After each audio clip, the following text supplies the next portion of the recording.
और friend computer knowledge internal channel के अंदर आपका स्वागत है। और हमारा नेटवर्क का कोर्स चल रहा है यहाँ पर। ओके, तो पिछली वीडियो मैंने आपको कुछ फाइबर सिग्नेचर्स के बारे में समझाया था, तो ये बहुत ही इम्पोर्टेंट है, जाकर देख लीजिए। जो भी हमारे 5G या 4G नेटवर्क के एंटीनास वगैरह जो काम कर रहे हैं वो फाइबर ऑप्टिकल सिस्टम के कारण ही पॉसिबल है फास्ट। और यहाँ पर इम्पोर्टेंट एसएपी और फाइबर कनेक्टिविटी,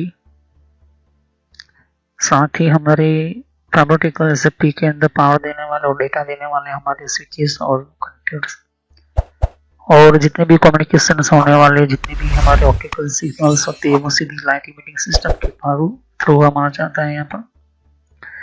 तो पिछली वीडियोस में आपको सब कुछ मैं समझा दिया था कि पूरा जो वर्ल्ड जो आपस में कनेक्ट है, इंटरनेट जो है वो 99% फाइबर से कनेक्टेड है। ओके, उन्हीं पूरे वर्ल्ड के अंदर हमारे राउटर कनेक्ट होते हैं, रिपीटर्स, हब्स वगैरह, कुछ स्विचेस वगैरह, कुछ फाइबर तो वीआईपी फोन्स वगैरह, हब स्विचेस वगैरह, means fibre optical switches, module switches और fibre optical heavy high level type की स्विचेस जो है हमारी इंपोर्टेंट सिस्टम होती है यहाँ पर। ओके, और फाइबर ऑप्टिकल केबल, इन्हीं सभी इक्विपमेंट के कारण पूरा इंटरनेट जो है पूरे वर्ल्ड में फास्ट चल रहा है। और कम्युनिकेशन जो है एक वर्ल्ड के अंदर पूरे सिटीज यूपी करें या फिर यूँ हम समझे कि पूरी एक कंट्री दूसरी जगह से इन्हीं इक्विपमेंट्स और सिस्टम्स के कारण वायरलेस जितना फास्ट में चलता है इतना फास्ट चलता है हमारा fibre optical technology, fibre optical system. मैंने आपको पिछले वीडियो में सब कुछ जानकारी दी थी।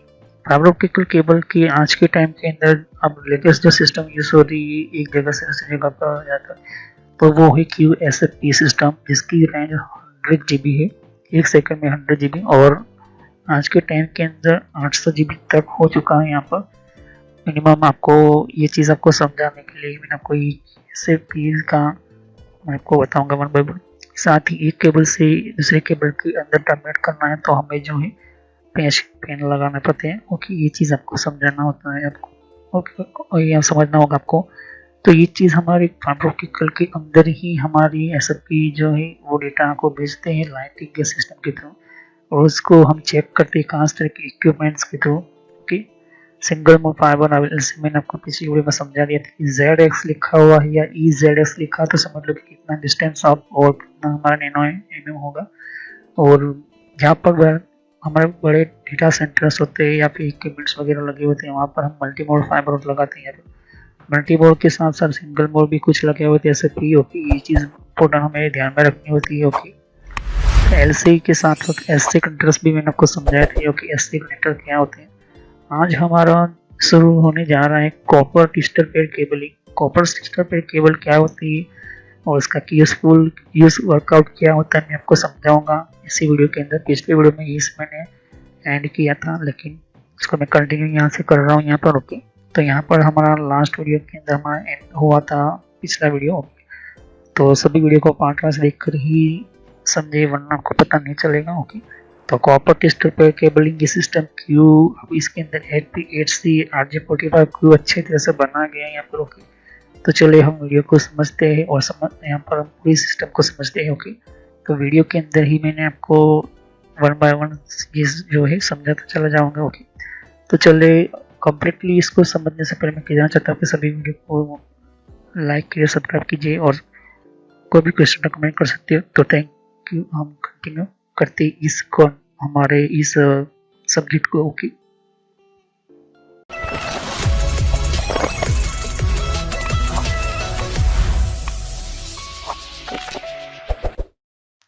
तो फ्रेंड्स वीडियो शुरू करने से पहले मैं मैसेज देना चाहता हूँ कि इस तरह से आपको यूट्यूब में पहले आपके जीमेल से लॉगिन कर लेना है, मोबाइल हो तो मोबाइल से लॉगिन कर लेना है, यूट्यूब ओपन कर लेना है या यूट्यूब की एप्लीकेशन आप ओपन कर सकते हो।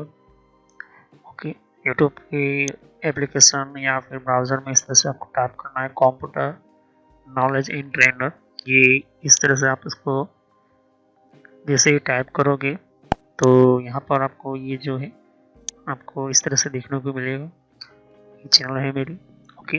अब इस चैनल के अंदर आपको ये जो देख सकते हो किस तरह का आइकॉन भी है, और आपको इसके ऊपर इस तरह से कनेक्ट आपको क्लिक करना है।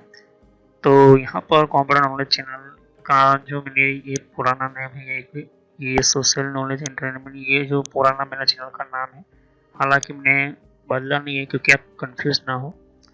तो इस तरह से आप मेरे चैनल पर आ जाओगे। यहाँ पर बहुत सारे आपके कंप्यूटर की कोर्स की वीडियो मिलेगी, और बहुत ही इम्पोर्टेंट और एडवांस लेवल पर जितना आप नॉलेज नहीं समझा होगा उतना ज़्यादा आपको सब कुछ मेरे चैनल पर मिल जाएगा। तो यहाँ पर जैसे ही नीचे स्क्रॉल डाउन करते हो तो बहुत सारे आपको अलग अलग तरह की आपको वीडियोस मिल जाएंगे। वीडियोस पर जैसे क्लिक करोगे तो और भी बहुत कुछ आपको देखने को मिलेगा। ओके, तो यहाँ पर हार्डवेयर, नेटवर्क, सॉफ्टवेयर, यहाँ तक कि एडवांस एथिकल हैकिंग और सर्वर की भी वीडियो लेकर आऊँगा। तो जितनी भी प्लेलिस्ट है आपके सामने देख सकते हो, पहले सब्सक्राइब कर लीजिए, बेल आइकन पर क्लिक करके ऑल पर क्लिक करना है, जिससे कि जितनी भी मेरी नई वीडियो होगी वो आप मिस ना कर दो, और टाइम टू टाइम आपको पता चल जाए कि ये नई वीडियो जो है और नया जो भी कॉन्सेप्ट होता है, जो भी आपको सिखाने के लिए एक इम्पोर्टेंट पार्ट होता है, वो आपको मिल जाएगा। तो आपको सर्च इसी तरह से करना है, कंप्यूटर नॉलेज ऑन ट्रेनर के नाम से। ओके, तो जैसे प्लेलिस्ट पर आप क्लिक करते हो तो आपको प्लेलिस्ट में बहुत कुछ आपको मिलेगा। अगर आप कंप्यूटर में नए हो, आप कंप्यूटर के बारे में कुछ पता ही नहीं है, तो आपको जो भी आपको बेसिक से आपसे स्टार्ट कीजिए। ओके, तो जिसको रेड हैट लिनक्स पढ़ना है, जिसको एथिकल हैकिंग पढ़ना है, वो आपको वो मिलता रहेगा कंटेंट में। तो जो नई टेक्नोलॉजी माइक्रोसॉफ्ट के बारे में, तो माइक्रोसॉफ्ट से शुरुआत कीजिए। यहाँ पर आपको बेसिक से शुरुआत कीजिए। अब हार्डवेयर का ज़्यादातर मैं वीडियो अपलोड करता हूँ, जैसे कि जितना हो सके मैं इसको कम्प्लीटली कंप्लीट करूँगा इस कोर्स को। फिर नेटवर्क का आप देख सकते हो कि नेटवर्क का कोर्स जो है, जिनको नेटवर्क नहीं पता, कंप्यूटर की प्रॉब्लम में आता है, नेटवर्क का कॉन्सेप्ट क्लियर नहीं, एडवांस लेवल पर कंप्यूटर की पॉलिसी वगैरह, ऑपरेटिंग सिस्टम किससे इंस्टॉल करते हैं ये भी समझा है यहाँ पर, वो भी बताया यहाँ पर। विंडोज 7, 8.1, विंडो 10, 11 सब कुछ, और गूगल के अंदर डिफरेंट टाइप के ब्लॉगर वगैरह जो होती है, इनकी प्रोडक्ट्स वगैरह, और भी जीमेल वगैरह, पेटीएम क्या होता है, और भी बहुत कुछ आपको मैंने समझाया यहाँ पर। ओके, तो जितने भी आप देख सकते हैं कि एंड्रॉइड क्या है, एंड्रॉइड की ट्यूटोरियल्स और मोबाइल डिवाइसेस वगैरह वो भी अपलोड करता रहता हूँ। जीमेल के बारे में आपको पता नहीं है, जीमेल क्या है, कैसे काम करता है, किस तरह से इसको अपडेट, इसके नए नए फीचर्स आए, वो भी देखिए। और कंप्यूटर के कप के अंदर हर विंडोज़ के अंदर कंट्रोल पैनल होता है, कंट्रोल पैनल की प्लेलिस्ट है। तो आप शुरुआत कीजिए विंडोज बेसिक्स से। Okay, Windows 7 basics. अगर आपको कंप्यूटर के बारे में कुछ भी नहीं पता तो विंडोज 7 बेसिक्स से शुरुआत करोगे तो आपको पता चलता रहेगा टाइम टू टाइम। ओके, तो यहाँ पर आप ध्यान दे सकते हो कि उसके बाद आपको शुरुआत करनी है यहाँ पर माइक्रोसॉफ्ट की सॉफ्टवेयर से। ओके, तो यहाँ पर माइक्रोसॉफ्ट जो है बेसिक ऑफिस वगैरह, माइक्रोसॉफ्ट वर्ड है, उसके अंदर काफ़ी एडवांस लेवल पर मैं सिखाया यहाँ पर। उसके बाद आप कंट्रोल पैनल के बारे में समझिए, इसके बारे में आप समझिए और देखिए। सभी वीडियो मेरी पार्ट वाइज होती है, ध्यान से। ओके, और साथ ही फिर आपको जो है यहाँ पर कंप्यूटर हार्डवेयर का नॉलेज लेना है कि कंप्यूटर के अंदर कौन कौन से पार्ट्स वगैरह जो होती है, कैसे काम करते हैं, एडवांस फीचर्स वगैरह, और भी हैकिंग वगैरह समझनी है। फिर एक रेड हैट लिनक्स करके भी आता है यहाँ पर, ये भी बहुत पॉपुलर है, ये भी कोर्स बहुत पॉपुलर है, तो ये भी देखिए। तो सभी वीडियो कोर्स जो है वो जेन्युइन है और काफ़ी इम्पोर्टेंट होता है यहाँ पर, आपको समझने के लिए ही मैंने आपको बताया यहाँ पर। और फायरवॉल क्या होता है, फायरवॉल क्या होता है, फायरवॉल टेक्नोलॉजी क्या होती है, ये सब कुछ मैंने समझा है यहाँ पर। ओके, तो जैसे जैसे मैं कंटिन्यू करता जाऊँगा, नया नया वीडियो अपलोड करता जाऊँगा। ओके, तो उसके अलावा मेरे फेसबुक पेज के ऊपर भी आप विजिट कर सकते हो। ओके, तो फेसबुक पेज के ऊपर मैं टाइम टू टाइम जो है मैं अपना सिस्टम जो है अपना जितना भी हो सकता है उतना उसको मैं कंटिन्यूसली अपडेट करता रहता हूँ। तो आप मेरे फेसबुक पेज से जुड़ सकते हैं यहाँ पर। ओके, तो कोई भी एक इम्पोर्टेंट जो डिफरेंट टाइप की जो लेवल का जो एक जिन लोगों को पता नहीं होता है कि कोर्सेज वगैरह जो होती है वो किस तरह से इम्प्लीमेंट होती है यहाँ पर, इसके अंदर यूज़ कैसे होता है, इन सबको मैंने यहाँ पर दे सकती हो कि मैंने हर टाइम टू टाइम में अपना सिस्टम के वगैरह जो है यूज़ और अपलोड करता रहता हूँ यहाँ पर। ओके, तो जितने भी प्ले लिस्ट है उनको वन बाय वन समझिए। ओके, ऐसा नहीं कि डायरेक्टली मुझे ये सीखना है, आप सीख सकते हो। अगर आपके पास पहले से बेसिक का नॉलेज है तो आप चाहते हो कि हार्डवेयर की नॉलेज लेना चाहते हो तो हार्डवेयर की नॉलेज ले सकते हो। उसके अलावा आप नेटवर्क पढ़ना चाहते हो नेटवर्क भी पढ़ सकते हो। सर्वर की वीडियो अभी आने की थोड़ी देर लगेगी, सर्वर की टेक्नोलॉजी आने में थोड़ी देर लगेगी, क्योंकि हार्डवेयर और नेटवर्क दोनों का पूरा कोर्स पूरा होने के बाद मैं सर्वर का वीडियो लेकर आऊँगा। ओके, तो बेसिक से शुरुआत कीजिए। अगर कंप्यूटर के बारे में कुछ भी नहीं पता, इसे क्लिक करोगे तो सभी वीडियो जो होती है मेरी पार्ट वाइज होती है। ओके, तो इस तरह से वीडियो देख सकती है कि जो है आपको देखनी है वन बाय वन करके। ओके, और जितने भी कॉन्सेप्ट होती है विंडोज 7 से लेके, जिनको पता है कंप्यूटर क्या है, किस तरह का काम करता है, तो आप बेसिक से शुरुआत कीजिए। ओके, और जिनको एडवांस लेवल पर सीखना है तो हार्डवेयर वगैरह सीखिए, नेटवर्क वगैरह सीखिए। ओके, तो मैं जितना हो सके मैं डिटेल में एंटर किया हुआ है कोर्स, और पुराना नेम आपके सामने है और नया नाम मैंने एंटर करके रखा हुआ है। तो चले हम वीडियो को शुरुआत करते हैं और सभी वीडियो को पार्ट वाइज ही देखिए। तो copper twisted pair cabling 8 series को कहा जाता है यहाँ। तो कॉपर टेक्नोलॉजी, कॉपर की हम बात करते हैं कि आपके सामने जो है कॉपर RJ45 कनेक्टर जिसको कहते हैं, इसकी रेंज है सिर्फ 100 मीटर ही है। 100 मीटर मतलब कि 80 किलोमीटर का यूज कर सकते हो, 90 किलोमीटर, बहुत बहुत 95 मीटर का आपका केबल लंबा कर सकते हो। लेकिन उससे ज़्यादा करोगे तो वो जो है 100 Mbps की जगह 10 MB या 5 MB तक आपकी स्पीड चली जाएगी नेटवर्क की। होगी इंटरनेट की बोलो या फिर कम्युनिकेशन की बोलो, कोई भी हम इंटरनेट के अंदर कनेक्शन कर रहे हैं तो कहने का मतलब है कि ये जो कॉपर टेक्नोलॉजी है वो इथरनेट हम इसको बोलते हैं, यहाँ तक भी फास्ट इथरनेट बोलते हैं। ओके, ये ट्विस्टेड पेयर केबल क्यों कहते हैं, क्योंकि इसके केबल जो होते हैं ट्विस्ट करके आते हैं और कॉपर के अंदर इसके अंदर कॉपर यूज किया जाता है। ओके, तांबे का तार यूज किया जाता है, इसके अंदर इलेक्ट्रॉन्स जाते हैं। ओके, और इसका डिस्टेंस है सिर्फ 100 मीटर, इसलिए इसको 100 बेस TX बोलते हैं। ओके, तो AC स्विच के लिए हमें RJ45 केबल की ही स्विच इस तरह का कनेक्टर आता है और ये कनेक्टर सेम होते हैं। ओके, हमारा fibre optic LC SC connector ऐसा नहीं होता, सेम साइज के कनेक्टर होते हैं, लेकिन इसके अंदर पेयरिंग की जो सिस्टम होती है वो अलग अलग हो जाती है। फाइबर में ऐसा नहीं होता है। ओके, यहाँ पर ध्यान से देखिए कि ये जो जैसे अलग अलग यहाँ पर पेयर होते हैं, इसको पेयर बोलते हैं। अब हर पेयर जो होती है अलग अलग सिस्टम की जो होती है, कुछ पेयर जो होती है हमारी UPI की RJ45 सिस्टम्स की, तो कुछ पेयरिंग होती है हमारे RJ45 की अलग अलग पिन से। ओके, तो स्ट्रेक थ्रू केबल होते हैं, क्रॉस ओवर के होते हैं, रोल ओवर, वो सब कुछ मैं समझाऊंगा, ट्रिमिंग कैसे करना होता है वो भी समझाऊंगा। अभी नहीं, अभी इतना समझो कि ये RJ45 कनेक्टर से और स्विच है, तो RJ45 की ही आपको यूज करनी पड़ेगी स्विचेस। ओके, पर आज के टाइम के अंदर नया हमारा जो है सिस्टम एक, अगर आपके पास पूरी स्विच RJ45 इथरनेट की है और इथरनेट यूज कर रहे हो की, और इसके अंदर सिर्फ 100 मीटर का ही आपका सिर्फ 10 Mbps ही आता है, या फिर जो कि 5 Mbps 6 Mbps। लेकिन आज के टाइम के अंदर अगर आपने देख सकते हो कि कॉपर टेक्नोलॉजी जो है काफ़ी बहुत ही कम स्पीड वाली आज के टाइम के अंदर मानी जाती है। जब 2G नेटवर्क था, 2G इंटरनेट था, 2G सिस्टम था, तब कॉपर का ज़्यादा यूज़ होता था। 2003 से पहले भी ओके बहुत यूज़ होता था कॉपर। उस टाइम के अंदर फाइबर ऑप्टिक टेक्नोलॉजी नहीं आई थी। ओके, लेकिन जहाँ जहाँ मैनेजेबल स्विच हो या अनमैनेजेबल स्विच हो वहाँ पर कॉपर टेक्नोलॉजी भी ज़्यादा यूज़ होती थी और ये कॉस्टली भी होती थी। कहने का मतलब कि हर जगह पर आपको डिस्टर पर केबल लाने पड़ते हैं और फिर उसके कनेक्टर्स वगैरह लगाने पड़ते हैं। यहाँ पर ये जो है हमारे केबल की इम्पोर्टेंट एक डिस्टेंस लेंस ऑफ हमारे डिवाइसेस वगैरह हम यूज़ करते हैं।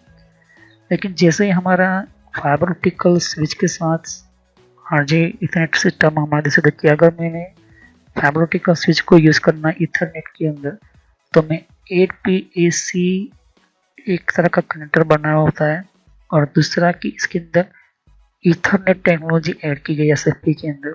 ओके, मतलब कि फाइबर में से इथरनेट को आपको देना है, तो इसके अंदर कोई भी ट्रांसरिसीवर वगैरह मतलब कि लाइट इमिटिंग सिस्टम नहीं होती, सीधा वो डायरेक्टली इलेक्ट्रिकल कनेक्शन को इसी के अंदर ट्रांसफर आपको कर देगा एसएफपी के थ्रू। ओके, स्पीड की हम बात करें तो ये 10 GB तक जा चुका है। जो पहले के टाइम के अंदर सिर्फ 100 मीटर के अंदर सिर्फ 100 Mbps थी, लेकिन आज के टाइम के अंदर ऐसे एसएफपी मौजूद है जो इथरनेट टेक्नोलॉजी को 10 GB तक डेटा को फास्ट ट्रैवल करता है, लेकिन सिर्फ 100 मीटर के अंदर। 100 मीटर से आगे निकले तो वो फिर से वही प्रॉब्लम होगी, 10 एंड 100 Mbps पर आ जाएगा। तो ये ज़्यादातर जो है 10 Gbps और ये जो 8PS से कनेक्टर, ये जैसे कि इस वक्त यहाँ पर आपके सामने कुछ इस तरह से होता है, वही सेम है, लेकिन उसके ऊपर थोड़ा सा जो एक लेयर चढ़ा दी गई है, यहाँ पर ये इस तरह की लेयर चढ़ा दी गई।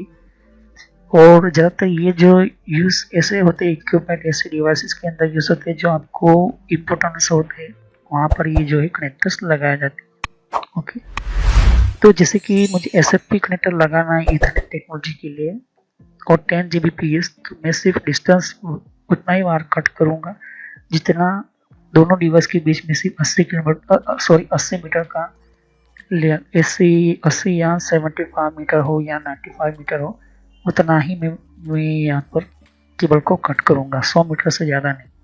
ओके, तो 100 मीटर से ज़्यादा नहीं है, 100 मीटर से कम रखना है, तभी आपकी एसएफपी जो है 10 Gbps जो है अच्छी तरह से डेटा को सेंड कर पाएंगे। 8PS कनेक्टर ये जो है, ये कनेक्टर जो है ये खास तरह की उन्हीं से जो डिज़ाइन की गई है कि ज़्यादातर आपके फायरवॉल वगैरह एरिया होते हैं, फायरवॉल सिस्टम्स होते हैं। अगर यूँ कहें कि हम डिस्ट्रीब्यूटेड यूनिट कर रहे हैं, मतलब कि एक जगह पर एक स्विच कनेक्ट है, दूसरी स्विच कनेक्ट है, तीसरी चौथी ऐसे का स्विचेस कनेक्ट है, और उन स्विच को कनेक्शन के अंदर हमें डेटा भेजना है एसएफपी के थ्रू, तो ये जो है इसी हमारे ये जो है इसी कनेक्टर के अंदर यूज़ करते हैं यहाँ पर। ओके, इस चीज़ आपको ध्यान में रखिए। कॉपर जो होते हैं वही सेम चीज़ हमें देना होता है कि स्ट्रेट टू एक साइड आपको ये ऐसा ही साइज के थ्रू इसको पेयर को मिला लेना है, दूसरी साइड भी इसी तरह से पेयर मिला लेना है। तो एक वायर के पार्ट में इस तरह से, तो दूसरा भी, तो ये होगा स्ट्रेट थ्रू केबल। मैं आपको समझाऊंगा वन बाय वन करके, अभी नहीं। पहले पुराने टाइम के अंदर एसटीपी केबल यूज होते थे, फाइबर टेक्नोलॉजी आने से पहले एसटीपी। ओके, ट्विस्टर पर केबल तो सही, लेकिन एसटीपी केबल, तो एसटीपी के ऊपर और एक्स्ट्रा लेयर होती है यूटीपी। अगर उसके ऊपर सील निकाल दी जाए तो उसके ऊपर ये हो जाएगा यूटीपी। यूटीपी और एसटीपी में क्या फर्क है? देखिए, यूटीपी जो है उसके अंदर सिर्फ ये जो पेयर के जो वायर होते हैं उसके ऊपर सिर्फ एक ही प्लास्टिक की लेयर चढ़ा जाती है, लेकिन एसटीपी के अंदर ऊपर से और 2 परत एक्स्ट्रा चढ़ाई जाती है ताकि केबल जो है खराब ना हो। ये ज़्यादातर उस जगह पर ये केबल यूज़ होता था पहले पुराना टाइम के अंदर, अभी भी ये यूज़ होता है और ओके, लेकिन कम यूज़ होता है। पहले जो ये यूज़ होता था इंटरनेट के लिए यूज़ होता था, लेकिन आज के टाइम के अंदर 2006 और 8 के बाद इसको अब ना के बराबर यूज़ होता है। यहाँ पर ये सिर्फ अब ट्विस्टर पर केबल हमारे सिर्फ कंप्यूटर को कनेक्ट करने के लिए, इंटरनल हमारे जो यूँ कहे कि कंप्यूटर कनेक्ट करने के लिए स्विच हमारे कंपनीज के अंदर कॉपर को कनेक्ट करके हम यूज़ करते हैं हमारे इंटरनल नेटवर्क। जहाँ पर हम कंपनी के 200-300 कंप्यूटर है, तो हम ट्विस्टर पर केबल जो है इस तरह से सेटअप कर सकते हैं कि सभी 80-90 मीटर के अंदर आ सके, उस तरह से हम जो है यूज़ कर सकते हैं। उसके साथ इसको बनाने के लिए हमें चाहिए होता है क्लिपिंग टूल, और क्लिपिंग टूल के साथ हमारे कुछ कटर्स वगैरह जो होती है वो भी आपको देखने को मिलता है। वो मैं आपको समझाऊंगा, अभी नहीं, कंप्लीटली मैं आपको क्रिम्पिंग और उसके साथ भी वो उसको समझाऊंगा। तो ये बहुत सारे अलग अलग कैटेगरीज में आते हैं। ओके, पहले केट 5, केट 6, केट 7 और आज के टाइम के अंदर केट 8 चल रहा है। ओके, तो कहने का मतलब कि केट 5, केट 6 जो है वो जनरली सभी लोग यूज़ करते हैं। ओके, जनरली मतलब कि कहीं पर भी आप जाओ, कोई भी कंपनीज में जाओ या कोई भी छोटे मोटे कॉर्पोरेट ऑफिस या बड़े ऑफिस में जाओ, तो केट 5 या केट 6 का आपको केबल देखने को मिलेगा इस स्विच के साथ कनेक्ट किया हुआ। ओके, लेकिन अगर हमें ये कैट 6 कैट 7 की बात करें तो ये कनेक्शन करते तो वो डिवाइस जो है, ये जो केबल की लेंथ जो है, जो होशियार इंजीनियर होंगे, परफेक्ट जो इंजीनियर करें, मतलब कि नेटवर्क का कनेक्शन करने वाले लोग होंगे, वो सिर्फ इसकी हर एक कनेक्शन का जो लेंथ होता है वायर का, वो सिर्फ 80 या 90 या फिर बहुत बहुत 95 मीटर की ही रखेंगे। ओके, 95 मीटर ही रखेंगे। ज़्यादातर आप रखने की कोशिश करोगी तो वो जो है वहाँ पर हमारा सिग्नल जो है डाउन हो जाएगा। और कैट 7 खास तरह की केबल्स होती है, ज़्यादातर इसी के अंदर इस तरह से HPSC ही होता है यहाँ पर। जैसे कि अगर एक इक्विपमेंट का शायद मतलब कि ये स्विच है, स्विच का कनेक्शन है, और यहाँ पर दूसरा कोई कंप्यूटर है, और दोनों का डिस्टेंस जो है 80 मीटर या 30 मीटर है। ओके, मीटर की हम बात करते हैं, ना कि किलोमीटर। तो मीटर जो होता है 80 मीटर या 30 मीटर, तो डिपेंड है आपके ऊपर। तो मैचिंग केबल के थ्रू हम यहाँ पर XPSC यहाँ पर आपको RJ45 को देखने को मिलता है यहाँ पर। ओके, तो orange orange white, orange blue, blue white blue, इस तरह से जो इसकी पेयरिंग होती है यहाँ पे, ये चीज़ आपको ध्यान में रखना होता है। तो कैट 7, कैट 8 ये डिपेंड करता है आपके ऊपर कम्युनिकेशन वे और आपके साइज और लेंथ के अंदर। तो लेंथ जो होता है, ओके, कि लेंथ का मतलब कि लंबाई कितनी है उस पर्टिकुलर डिवाइस से। जैसे कि मैंने स्विच रखी हुई थी, स्विच के साथ बहुत सारे 400-500 कंप्यूटर का एक कम्युनिकेशन है।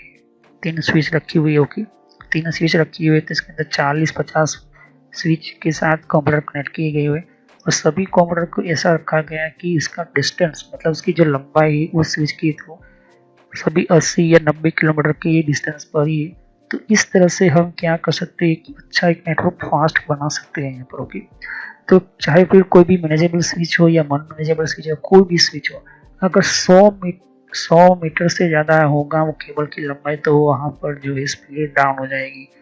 यही मेन इम्पोर्टेंट इसकी जो है एक डिसएडवांटेज, मतलब इसका प्रॉब्लम यहीं पर होता है यहाँ पर।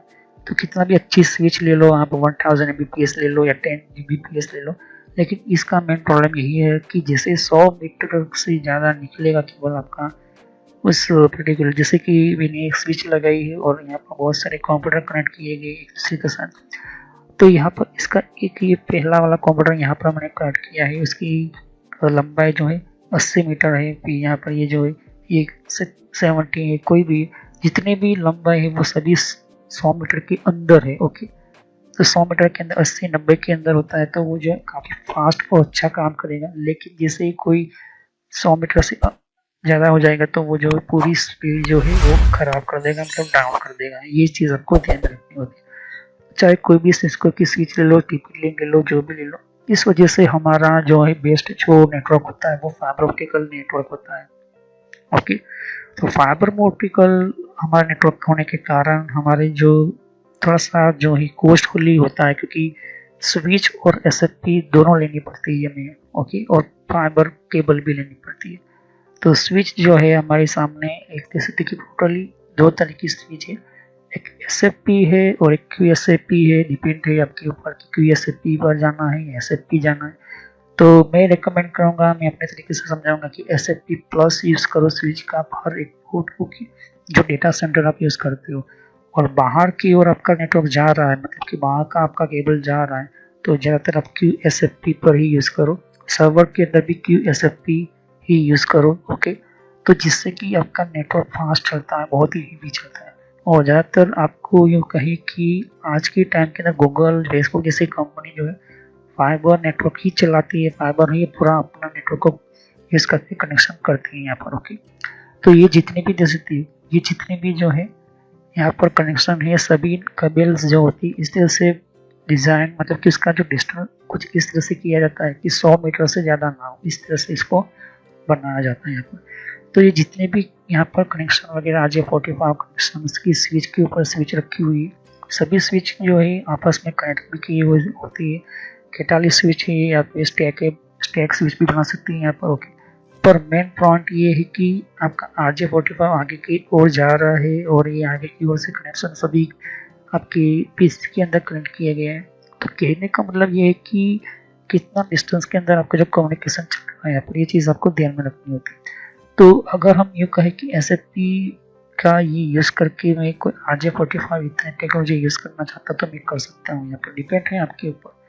तो ये चीज़ आपको ध्यान में रखनी होती है कि RJ45 का अगर आप चाहते हो कि इथरनेट है और इथरनेट पर आपको आपका पूरा नेटवर्क चल रहा है और आपने ले ली है फाइबर ऑप्टिकल स्विच ले ली है, तो अगर आपको इथरनेट फाइबर टू इथरनेट जाना है तो आपको ये SFP कन्वर्टर लेना होगा इथरनेट सिस्टम के लिए।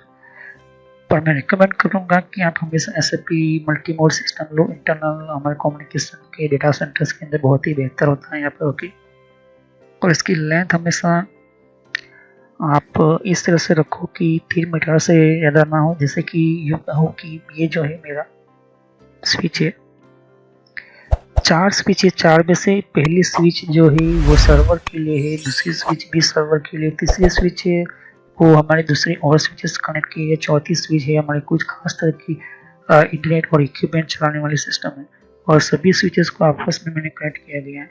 अब इन सभी का डिस्टेंस देख सकते हो कितना मीटर है, 10 मीटर भी नहीं है, ओके, 1 मीटर भी नहीं है। तो ये जो है काफ़ी हमारा मल्टी मोड के लिए अच्छा रहता है। मल्टी मोड का केबल आप 10 मीटर का रखो या 5, मतलब कि हो सके तो इस तरह से इस स्विच को यहाँ से आप कनेक्ट करते हो तो हो सके तो आप 1 मीटर का भी केबल आप बना सकते हो, डिपेंड करता है आपके ऊपर। तो इस वजह से हम ये पैच कोर यूज़ करते हैं यहाँ पर। ओके, ये बेहतर हमारे लिए होता है।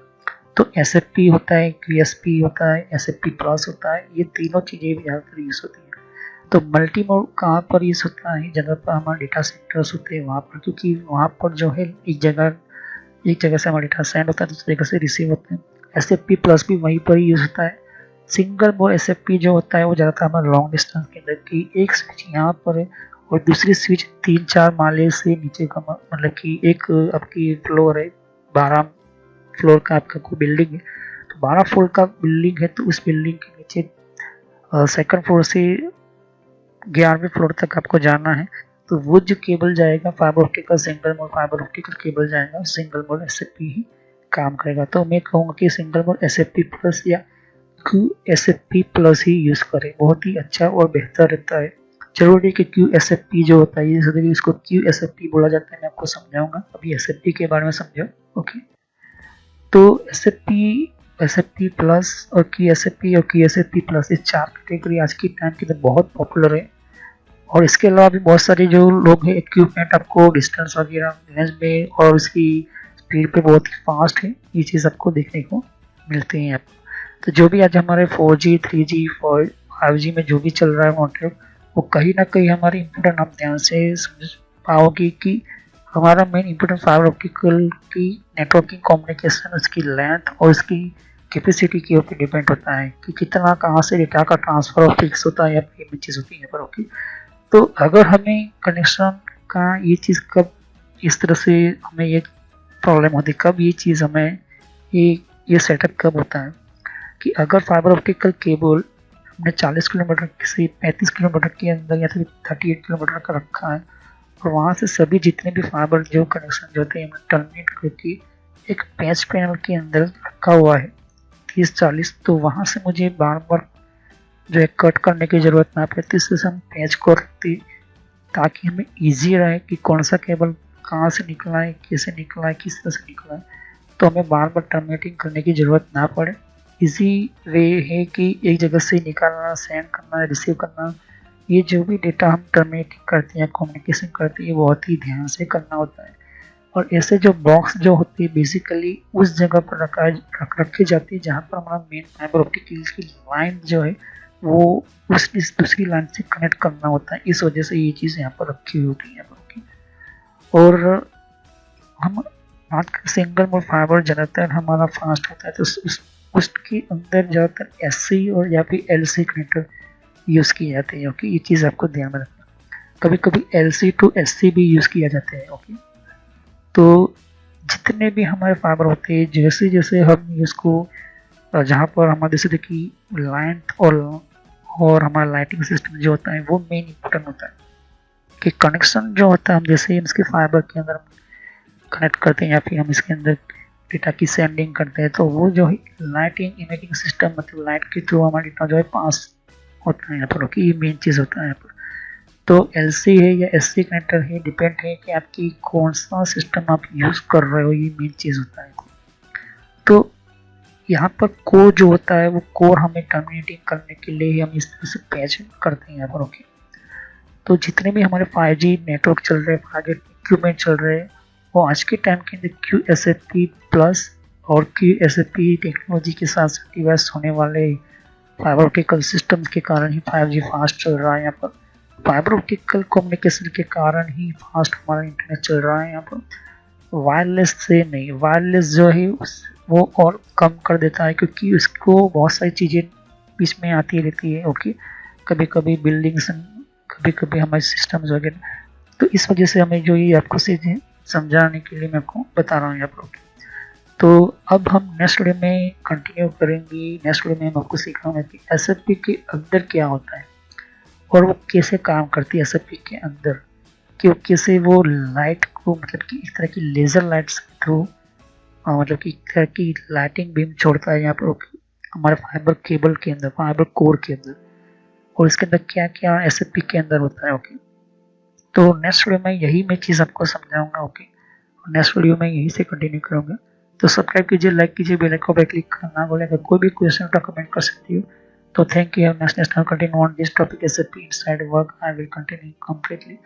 तो कोई भी क्वेश्चन हो तो मैं आप कमेंट कर सकती हो। तो thank you, have a nice day. जैसे कि यहाँ पर और भी एक, जैसे कि विंडो 10 के लिए भी अलग मैंने प्लेस बना रखी हुई है। तो विंडो 10 के अंदर भी आप अलग तरह की इन्फॉर्मेशन, जैसे तो कि विंडोज 10 के अंदर भी, तो विंडो 10 की भी आपको जानकारी मिलेगी यहाँ पर। डिफरेंट टाइप की अलग तरह की विंडो 10 की यहाँ पर सीरीज है। ओके, तो हर विंडो 10 के अंदर कौन कौन सी सेटिंग्स होती है, किस तरह की सेटिंग्स होती है, विंडो 10 के अंदर कौन कौन सी फीचर्स होती है, ये भी रखा हुआ है यहाँ पर। ओके, तो यहाँ पर आपकी विंडो 10 के अलावा कंट्रोल पैनल भी है। कंट्रोल पैनल के अंदर भी आपको जानकारी, कंट्रोल पैनल क्या होता है। ओके, और आप इसी तरह की कंप्यूटर हार्डवेयर का कोर्स आपको ये इम्पोर्टेंट है, ये अभी सीखिए। और कंप्यूटर नेटवर्क का भी कोर्स कंटिन्यू कर रहा हूँ यहाँ पर। ओके, तो जहाँ पर आपकी जिस फील्ड के अंदर आपको इन्फॉर्मेशन चाहिए, साथ ही मैंने जीमेल किस तरह से बनाना, जीमेल क्या है, Gmail port forwarding, Gmail system, Gmail ID, Gmail के अंदर क्लोनिंग किस तरह से करी जाती है, यहाँ पर जीमेल के अंदर किस तरह से हम लेबल क्रिएट करते हैं, यहाँ पर ये भी सिखाया मैंने यहाँ पर। ओके, तो आगे जाके आप देख सकते हो कि और भी बहुत सारे यहाँ पर वीडियोस है विंडोज 10 के यहाँ पर। ओके, तो मैंने पेटीएम, मिंत्रा, याहू, ट्विटर क्या होती है, ट्विटर के कौन कौन सिक्योरिटी फीचर कौन कौन से, फेसबुक क्या है, फेसबुक के अंदर कौन कौन से फीचर्स वगैरह होते हैं यहाँ पर मैंने बताया यहाँ पर। तो यहाँ पर आपको देख सकते हैं कि और भी बहुत सारे आपको बेसिक कंप्यूटर यूजर पर क्लिक करना है यहाँ पर, बेसिक कंप्यूटर नॉलेज के ऊपर, क्योंकि ये बहुत ही इम्पोर्टेंट है। और जब तक अपना आपको कोई कंप्यूटर की नॉलेज नहीं, तो आप बेसिक पे ही स्टार्ट कीजिए। ओके, तो ये इम्पोर्टेंट है आपके लिए। और कुछ में फ्रॉड कॉल वगैरह होते हैं, कुछ वेबसाइट, कुछ कमांड के अंदर क्या करना है, कम फायरवॉल किस तरह से यूज़ करना है, ये भी मैं बताया यहाँ पर। तो मैं आगे नेक्स्ट लेवल पर बताऊंगा। ओके, एंड्रॉइड का भी मैंने समझाया, एंड्रॉइड मोबाइल फ़ोन के अंदर क्या होती है, किस तरह से। तो वीडियो पर जैसे क्लिक कर तो बहुत सारा कुछ वीडियोस मिलेंगी, लेकिन मैं कहूँगा कि आप प्ले लिस्ट पर जाकर ही हर तरह के यहाँ पर वीडियोज़ को कंटिन्यू करें। ओके, तो सभी वीडियोज़ की होती है पार्ट वाइज होती है। ओके, तो हर पार्ट के अंदर आपको अलग तरह की नॉलेज मिलेगी। ओके, और कोई भी क्वेश्चन होता है मुझे कर सकते हो। अभी ये जो मेरा नेम है वो पुराना नेम है, क्योंकि मैंने रखा हुआ है, लेकिन जो रियल नेम है आपको इस तरह से सर्च करना है यूट्यूब की प्लेलिस्ट के अंदर, आपके मोबाइल के अंदर, और आपके कंप्यूटर के अंदर भी आप यूट्यूब चलाते हो, तो इस तरह से आपको कंप्यूटर नॉलेज ट्रेनर यही नाम एंटर करना है। लेकिन मैं पुराना नाम इसलिए रखा हुआ है क्योंकि आपको पता चले कि ये दोनों चैनल यही है मेरी। Okay, so thanks for watching my video. Have a nice day. Next time I will continue new topic, मैं नए कंप्यूटर में कंटिन्यू करूँगा। ओके, तो थैंक यू।